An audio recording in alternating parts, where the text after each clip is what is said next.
안녕하세요. 성범죄 해결사 민경철 변호사입니다. 최근에 불이 정말 엄청나게 큰 사회적 이슈가 되고 있죠. 최근에 일어난 봉천동 화재 사건의 용의자인 60대 용의자도 사망한 채로 발견이 되었습니다. 그래서 여러분들한테 방화와 관련된 또는 방화 피의자가 사망했을 때 형사적, 민사적 책임이 어떻게 되는지 궁금하신 부분을 해결해 드리기 위해서 영상을 찍게 됐습니다.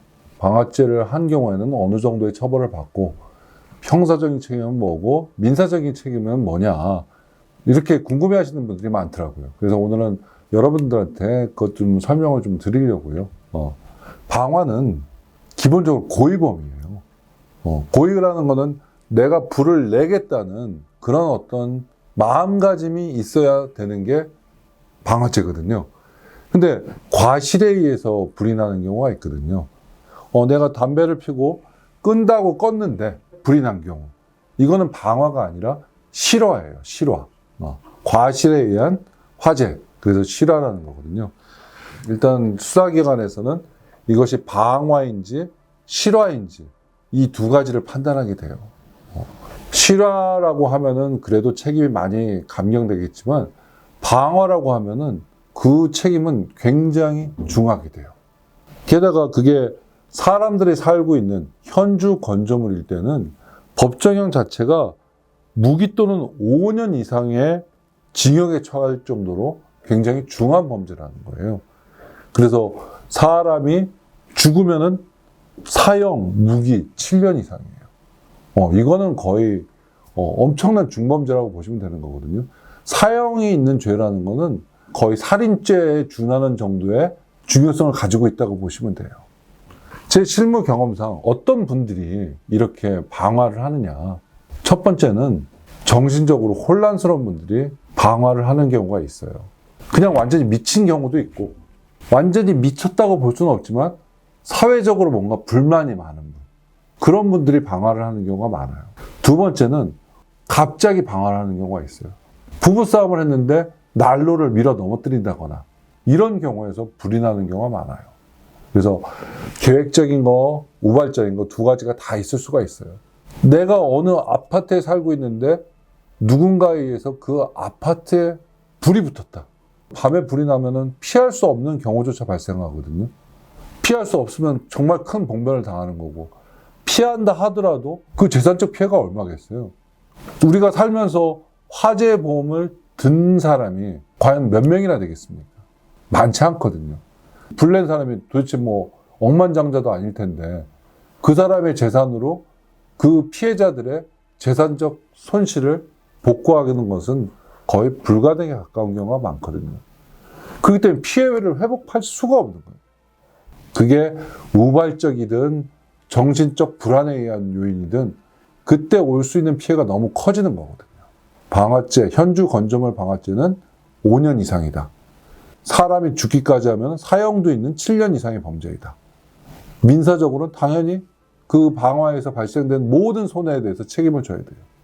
근데 지금처럼 방화한 사람이 자살한 경우에는 어떻게 되느냐. 형사적 사건은 그 사람이 죽는 순간 더 이상 형사 책임을 물을 수가 없어요. 물론 그 행위자를 도운 사람이 있다고 하면은 공범으로서의 책임은 있을 수가 있어요. 방화할 줄 알면서도 방화에 필요한 도구들을 구해줬다. 방조범이 될 수 있죠. 방화하는데 자기가 역할 분담을 했다.